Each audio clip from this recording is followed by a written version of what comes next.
The top at 6, newly passed changes to Minnesota's new marijuana laws after the hours-long debate nearly grinded to a halt. Thanks for joining us here at 6. I'm Karen Scullin. And I'm BC O'Neill. In the last hour, the Senate approving a change that will create a chance for cannabis growers to get a head start. Fox 9's Corin Hoggard is tracking the latest live at the Capitol tonight. Corin, early cultivation was one of several changes made today, right? Yeah, that's right, BC and Karen. In more than 6 hours of debate and discussion, they heard 34 amendments, passed 19 of them, and then ultimately passed the bill right as we were live at 5. On a party line vote, there have been 34 ayes and 32 noes. The bill is passed and its title agreed to. Recreational marijuana cultivation could start in Minnesota by the end of this year, with the hopes of getting legal cannabis to retailers when they start next year. An amendment to this year's legal updates would let the new Office of Cannabis Management use already existing medical cultivation rules.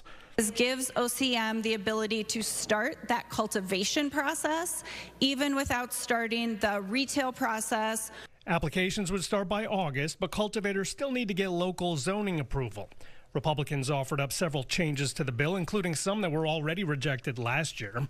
A new amendment would have made underage possession a misdemeanor that stays on your record rather than a petty misdemeanor that doesn't. We do this for alcohol, we do this for tobacco, we have penalties, and we restrict where these products are sold to limit exposure. But for cannabis, we have nothing.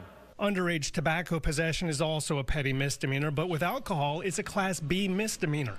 Senator Lindsey Port, who wrote the cannabis bill, says marijuana possession laws have been disproportionately enforced, unevenly aimed at minority communities. And she says prohibition hasn't prevented use, as well as youth education programs. GOP senators felt the bill came up short. I think there was a lot in last year's bill that needed fixing. However, some of the most important fixes were voted down today.